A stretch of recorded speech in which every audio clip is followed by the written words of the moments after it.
Hello guys, स्वागत है आपका प्राइम मूवीज चैनल पर। और आज आप देखने वाले हो 2012 में आई underrated British revenge thriller film the seasoning house का ब्रेकडाउन, जिसके डायरेक्टर हैं पॉल हिट। पॉल की ये डेब्यू मूवी थी और इसके बाद उन्होंने बनाई थी हाउल, जो सबने देखी होगी। ये मूवी भी देखने लायक है और स्ट्रिक्टली 18 है। तो चलिए अब ज्यादा देर न करते हुए जल्दी से ब्रेकडाउन स्टार्ट करते हैं। मूवी बेस्ड है 1996 में।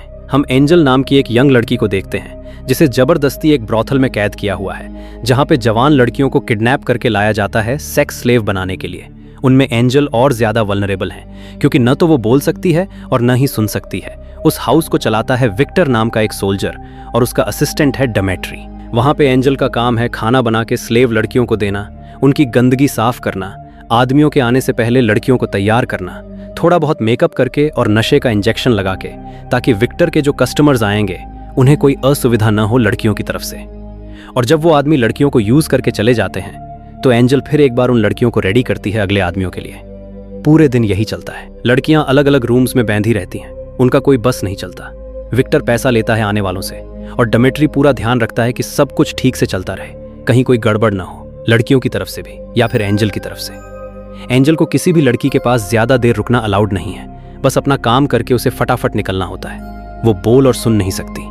तब भी एक सवाल सबके मन में ये हो सकता है कि एंजल को बाकी लड़कियों की तरह उस काम में क्यों नहीं रखा हुआ, क्योंकि विक्टर ने एंजल को खास अपने लिए रखा हुआ है। पूरा दिन एंजल ये सब काम करती है और रात में विक्टर जब चाहे उसे अपने रूम में ले जाता है। एंजल की कहानी ये है कि उसका बाप बहुत अब्यूसिव था। वो उसकी माँ को बहुत मारा करता था। बचपन से हर रोज एंजल यही देखती हुई बड़ी हुई और रोज रात को वो डरा करती थी कि पता नहीं आज डैड क्या करेंगे। घर का माहौल कुछ ऐसा हो चुका था कि अंदर ही अंदर एंजल ये विश करने लगी थी कि डैड उन्हें छोड़ के चले जाएं। उसकी माँ का दुख उससे देखा नहीं जाता था और माँ भी बहुत ज्यादा परेशान हो चुकी थी।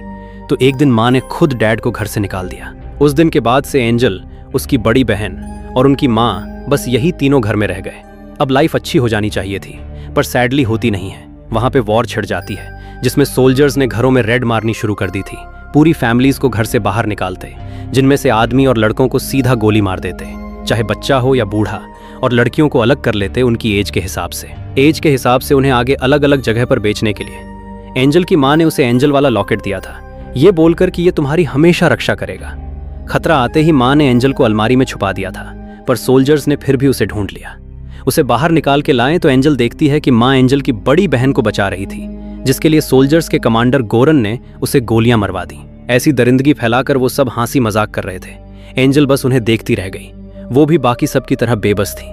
वहीं पे एंजल को उसकी बड़ी बहन से अलग कर दिया गया और बाकी यंग लड़कियों के साथ स्मगल कर दिया विक्टर के पास, जो कि पहले भी गोरन का ही सोल्जर था और अब भी ये हाउस गोरन के लिए ही चलाता है। उसने सभी लड़कियों को समझा दिया कि अब से उनके साथ डेली क्या होगा और इस बारे में उसे लड़कियों की तरफ से कोई झंझट नहीं चाहिए।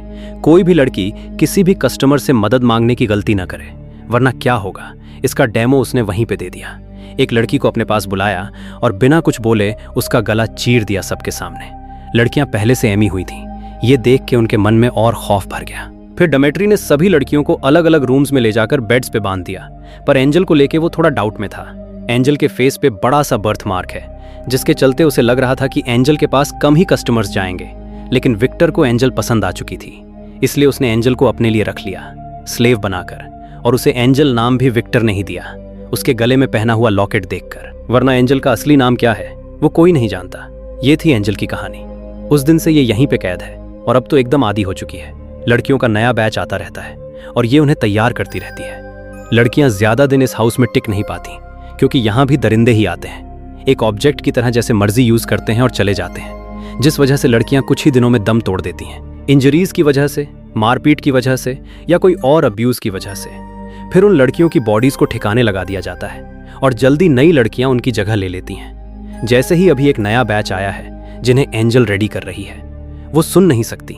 इसका मतलब ये नहीं है कि उसके लिए ये काम आसान है। सुन नहीं सकती पर समझ सकती है उनका दर्द, इसलिए बहुत मुश्किल होता है उसके लिए मुंह फेरना।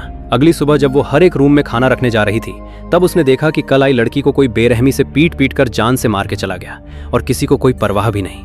एंजल उसका खून साफ करने लगी, तभी डेमेट्री आया और एंजल को साइड करके उस लड़की की लाश को घसीट कर वहां से ले गया। कल जो लड़कियां आईं, उन्हीं में से एक लड़की है वान्या, जो एंजल के साथ बात करने की कोशिश कर रही थी, पर एंजल उसकी बात सुन ही नहीं सकती और ये बात वो भी समझ गई। इसलिए जब एंजल जाने लगी तब उसने साइन लैंग्वेज में एंजल को गुड बाय बोला। एंजल उसे देखती रह गई, लेकिन रुकना उसे अलाउड नहीं था क्योंकि कस्टमर आ चुका था। पर वान्या को देखकर उसे अपनी बड़ी बहन की याद आ गई, जो उससे ऐसी साइन लैंग्वेज में बातें करके उसे चीयर अप किया करती थी। जब वो आदमी वापस गए तब एंजल फिर से वान्या के पास पहुंची, उसे फिर से तैयार करने, और वो देखती है कि वान्या बैठी हुई रो रही थी। एंजल ने उससे साइन लैंग्वेज में बातें शुरू कर दी और सबसे पहले तो यही पूछा कि तुम्हें साइन लैंग्वेज कैसे आती है। वान्या ने बताया कि उसके डैड सुन नहीं सकते थे और अब वो जिंदा नहीं है। वान्या के पास बैठ के एंजल को बहुत अच्छा लग रहा था क्योंकि बहुत टाइम बाद कोई मिला जिससे वो बातें कर पा रही थी। लेकिन रुकना अलाउड नहीं है, इसलिए डोमेट्री के आने से पहले उसे जाना पड़ा। पर वो वादा करके गई कि मैं वापस आऊंगी। अब वापस कैसे आएगी?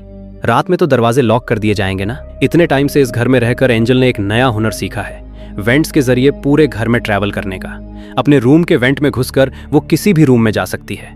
घर कुछ इस तरह से बना हुआ है, हाँ, लेकिन घर से बाहर नहीं जा सकती क्योंकि कोई रास्ता है ही नहीं। रात में सबके सोते ही वो चुपचाप वेंट के जरिए वान्या के रूम में पहुंच गई, थोड़ी सी चॉकलेट लेकर। जो भी उसका दोस्त बनता है उसे वो चॉकलेट खिलाती है, जैसे कि चूहे। वो दोनों फिर से बातें करने लग गईं, जिसमें वान्या ने बताया उसे पूरी उम्मीद है उसकी माँ एक दिन उसे ढूंढ लेगी। अब एंजल सुन तो नहीं सकती, लेकिन उसकी बाकी सेंसेस बहुत तेज हैं।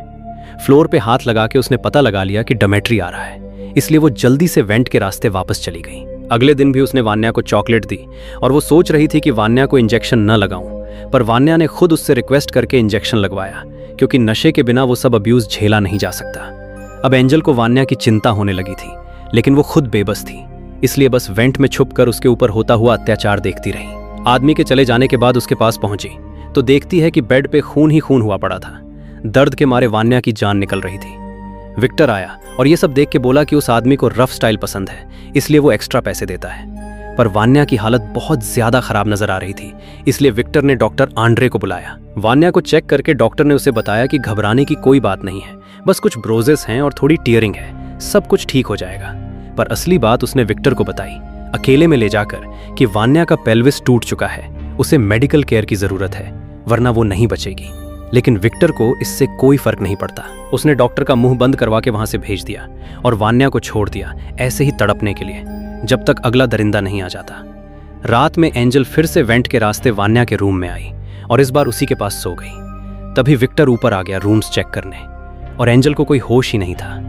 वो तो वान्या दर्द के मारे सो नहीं पा रही थी, तो उसने एंजल को सही टाइम पे जगा के वहां से भेज दिया, वरना वो पकड़ी जाती।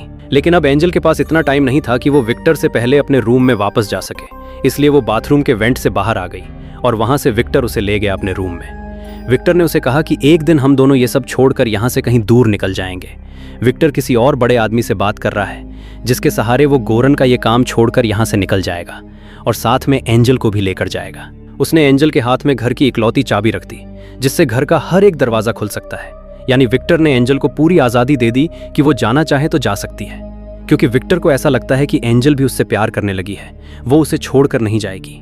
हाँ, एंजल अभी कहीं नहीं जाएगी, वो बात सच है, पर विक्टर की वजह से नहीं बल्कि वान्या की वजह से। अगली सुबह एंजल वान्या के पास गई तो वान्या ने बताया कि मैंने सपना देखा जिसमें हम दोनों इस जगह से निकल गए थे। पर एंजल के आंसू देख के वो समझ गई कि उस जगह से निकला नहीं जा सकता। तब उसने एंजल से एक वादा लिया कि तुम इन लोगों के हाथों मुझे मरने नहीं दोगी। फिर एंजल ने अपना लॉकेट उसके हाथ में रख दिया जो उसकी रक्षा करेगा, और इस बार उसने वान्या को इंजेक्शन भी नहीं लगाया, बस चुपचाप अपने स्वेटर की जेब में रख लिया। इस बीच नीचे आ चुका था गोरन अपने सोल्जर्स के साथ, वही गोरन जिसने एंजल को इस जगह पे भेजा था, जो इस जगह का समझो असली मालिक है। उसके साथ था उसका छोटा भाई योसेफ, इवन, रेडोवन और मार्को। गोरन ये देख के हैरान था कि विक्टर ने अब भी एंजल को रखा हुआ है, और गोरन को देख के एंजल फिर से उसी मोमेंट में पहुंच गई जब उसकी आंखों के सामने गोरन ने उसकी मां को मरवाया था। पर वो इतनी बेबस है कि कुछ कर नहीं सकती, उन्हीं लोगों के सामने उसे नजर झुका के चलना पड़ता है। अब गोरन के आने का रीजन ये है कि उसे विक्टर की चालाकी के बारे में पता चल चुका है, इसलिए विक्टर को अकेले में ले जाकर उसने समझा दिया कि अगर गद्दारी करेगा तो बहुत बुरा होगा, चुपचाप इस काम को करता रहे। इस बीच गोरन के सोल्जर्स लड़कियों के पास जा चुके थे, इवन पहुंच चुका था वान्या के पास, और दरवाजा उसने ब्लॉक कर दिया था ताकि वान्या की चीखें सुनकर कोई बीच में ना आए। एंजल ने पहले ही चाकू उठा लिया था जो उसने वान्या के साथ वादा किया था, उसकी वजह से। वेंट में से छुपकर वो देख रही थी कि इवन ने एकदम वान्या का दम घोट दिया था। जब उससे रहा नहीं गया तब वेंट से निकल के उसने इवन के ऊपर चाकू से अटैक कर दिया, उसे कई जगह डीप स्टैब कर दिया जैसे कि मुंह में घुसा के गाल से निकाल दिया, कहीं पेट में घुसा दिया, कहीं हाथ में, जिससे इवन की हालत खराब हो गई। लेकिन इसका कोई फायदा नहीं हुआ, क्योंकि तब तक वान्या मर चुकी थी। एंजल ने उसके हाथ से अपना लॉकेट लिया और तभी पीछे से इवन ने अटैक कर दिया, लेकिन वो अपने ही खून के ऊपर फिसल के गिर पड़ा, जिस वजह से एक बार फिर एंजल की स्टैबिंग का शिकार बना और इस बार उसके हाथों मारा गया। इतना शोर शराबा सुनकर बाकी सोल्जर्स भाग कर आए, लेकिन दरवाजा अंदर से ब्लॉक था। जब तक दरवाजा खुला तब तक एंजल वेंट के रास्ते जा चुकी थी, लेकिन गोरन ने वेंट में से आती हुई आवाज सुन ली और उसका सीधा शक गया एंजल के ऊपर। उसने विक्टर को बोला कि मैंने अपने बहुत खास आदमी को खो दिया, तो विक्टर बोला कि मैंने भी तो एक लड़की खो दी। ये सुनते ही गोरन ने एक और लड़की को गोली मार दी कि लड़कियां तो तू सारी खो देगा अगर उस एंजल को मेरे सामने पेश न किया तो। अब एंजल के पास चाबी तो थी ही, इसलिए चुपचाप वेंट से निकल के वो दरवाजा अनलॉक करके बाहर निकलना चाह रही थी, लेकिन दरवाजा खुला नहीं। यानी विक्टर ने उसका टेस्ट लेने के लिए उसे चाबी दी थी। विक्टर और गोरन दोनों सामने ही खड़े थे, इसलिए वो चुपचाप वापस वेंट में जाने लगी। पर तभी गोरन ने उसे देख लिया और सीधा वेंट में गोलियां चला दी, जिनमें से एक भी एंजल को नहीं लगी। वो ऊपर हॉलवे में जाके निकली, जहां पे डमेट्री ने उसे पकड़ लिया, तो उसने डमेट्री को वो इंजेक्शन लगा दिया जो स्वेटर में छुपा रखा था। पर इंजेक्शन लगते ही डमेट्री चित। शोर सुनकर बाकी सब ऊपर आए तो एंजल फिर से वेंट के अंदर जाने लगी, पर इस बार गोरन ने उसका पैर पकड़ लिया। वो चाकू से उसके पैर पे कट मारना चाह रहा था, पर एंजल ने उसके मुंह पे ऐसी लात मारी कि उल्टा चाकू से उसी के फेस पे कट लग गया। विक्टर हालचाल पूछने बीच में आया तो उसने चाकू विक्टर की आंख में बस घुसा ही दिया था। वो तो योसेफ ने उसे रोक दिया, पर अब विक्टर भी समझ चुका था कि उसे क्या करना है। गोरन ने मार्को को वेंट में भेज दिया एंजल का सफाया करने, पर एंजल के पीछे ऊपर चढ़ते हुए मार्को के हाथ से गन गिर गई। वो बस चाकू से एंजल के हाथ पे कट मार पाया, बाकी फिर तो एंजल ने ईंट मार मार के उसकी शक्ल बिगाड़ दी और फिर वो ऐसा नीचे गिरा के बच नहीं पाया। एंजल ने उसका चाकू उठा लिया, पर गोरन को ऐसा लग रहा था कि एंजल के हाथ गन लग गई, इसलिए अब वो और आक्रामक हो चुके थे। कार में से असॉल्ट राइफल्स उठा के लाए और हर एक वेंट में उन्होंने स्मोक बम फेंक दिया ताकि एंजल का दम घुटे। दम घुटने से या तो वो अंदर ही चूहे की तरह मर जाएगी और अगर बाहर निकलेगी तो ये मार देंगे। गोरन ने तो साफ बोल दिया था कि अगर ये पूरा घर जलाना भी पड़े तो जला दूंगा, पर उस बच्ची को मार के ही दम लूंगा, और विक्टर ऐसा होने नहीं दे सकता। इसलिए उसने चुपचाप रेडोवन को गोली मार दी और जब गोरन आया तो ऐसा बता दिया कि एंजल इसे गोली मार के वापस वेंट में भाग गई। लेकिन उन्हें यह नहीं पता था कि एंजल वहीं साथ वाले वेंट में से निकल चुकी है। वहां एक विंडो थी जिसे डमेट्री खोल के वापस बंद करना भूल गया था, तो जैसे तैसे एंजल उसी विंडो में से निकल के नीचे कूद गई और भाग गई सीधा जंगल में, जहां पे उसे उन सब लड़कियों की कीड़े लगी लाशें मिली जो अब तक मरी हैं। ऐसे उन्हें ठिकाने लगाया जाता है। एंजल को ढूंढने के लिए तीनों अलग हो चुके थे, पर गोरन ने चालाकी दिखाते हुए योसेफ को विक्टर के पीछे भेज दिया। आगे विक्टर को एंजल मिल गई तो विक्टर ने उसे यकीन दिलाया कि वो उसकी मदद करेगा, उसे कोई नुकसान पहुंचने नहीं देगा। तो उसकी बात मानते हुए एंजल ने चाकू उसे पकड़ा दिया और चाकू उसने लगा लिया बेल्ट में। पर चाकू मिलते ही उसने एंजल को पीटना शुरू कर दिया कि तेरी वजह से देख क्या हो गया। बस इसी बीच वहां पे योसेफ आ गया और उसके पीछे गोरन भी। तो विक्टर ने एंजल को ही अपनी ढाल बना लिया और उन दोनों से बचने के लिए गोरन को ऑफर दिया अपने प्रॉफिट में से 50% जो दूसरे बंदे के साथ मिलके कमाने वाला है उसमें से। इससे गोरन के नुकसान की भरपाई हो जाएगी, इसलिए वो भी मान गया। पर तभी एंजल ने विक्टर की बेल्ट में से चाकू निकाल के उसके पैर में घुसा दिया, जिस वजह से उसके हाथ से गोली चल गई जो जा लगी योसेफ को। तो बदले में गोरन ने उसे गोली मार दी। योसेफ मर चुका था, इसलिए गोरन ने विक्टर का चेहरा पूरा गोलियों से भर दिया। फिर कार लेके वो निकल गया एंजल को ढूंढने। इस बीच एंजल एक घर तक पहुंच चुकी थी जिसमें रह रही लेडी ने उसके हाथ में टांके लगा के उसे अच्छे से पैचअप किया और वो घर भरा हुआ था पूरा पिग से। और ये बात सेंस भी बनाती है क्योंकि वो घर था इवन का। इस लेडी ने एंजल की हेल्प की, वो है इवन की वाइफ लेक्सी। गोरन ने फौरन फोन करके उसे सब कुछ बता दिया कि एक लड़की तेरे पति को मार के भागी है, अगर मिले तो पकड़ लेना। ये सुनकर लेक्सी खुद एंजल को मारने में लग गई, पर एंजल ने पिगी बैंक से मार मार के उसका खाता ही बंद कर दिया। जब तक गोरन वहां पहुंचा तब तक एंजल भाग चुकी थी। गोरन ने उसके पीछे कार लगाई तो एंजल जाके छुप गई एक फैक्ट्री में, जहां पे कई सारे हट्टे कट्टे आदमी काम कर रहे थे। पर गोरन के एक बार कहने पर सब के सब चुपचाप बाहर निकल गए, और इनमें नील मार्शल भी है, डॉग सोल्जर्स और द डेसेंट के डायरेक्टर, जिसे गोरन ने बाहर से दरवाजा लॉक करने के लिए बोला। गोरन से बचने के लिए एंजल एक ट्यूब में घुस गई तो पीछे पीछे गोरन भी घुस गया, लेकिन उसे यह आइडिया नहीं था कि आगे जाके वो फांस जाएगा। जैसे ही वो फांसा, एंजल मुड़ के वापस आई उसे बेबस देखने। एंजल उसके मुंह पे हंस रही थी और अब वो कुछ भी नहीं कर सकता। वो उससे अब जान की भीख मांग रहा था कि मुझे यहां से निकाल दो, बदले में कुछ भी करूंगा, और एंजल उसे मुंह बंद रखने का इशारा कर रही थी। एंजल ने उसके मुंह में कपड़ा ठूंस दिया ताकि वो मदद के लिए शोर न मचा सके और वहीं पे फांसा हुआ मारा जाए किसी चूहे की तरह। जाते जाते अपने खून से उसका थोड़ा सा मेकअप भी कर दिया। फिर ट्यूब से सीधा बाहर निकल के एंजल पास के घर तक पहुंची, जो था डॉक्टर एंड्रे का। डॉक्टर और उसकी वाइफ ने एंजेला को अंदर ले लिया और इसी के साथ ये मूवी हो गई खत्म। तो आपको ये मूवी कैसी लगी और क्या आप इसकी एंडिंग के लिए तैयार थे? कमेंट करके जरूर बताना। वीडियो पसंद आई तो लाइक कर देना और ऐसी और इंटरेस्टिंग वीडियोस देखने के लिए चैनल को सब्सक्राइब कर लो। आने वाली मूवीज और वीडियोस की अपडेट्स चाहिए तो इंस्टा पे फॉलो कर सकते हो। मैं आपसे जल्दी मिलूंगा अगली वीडियो के साथ। तब तक के लिए सबको बाय।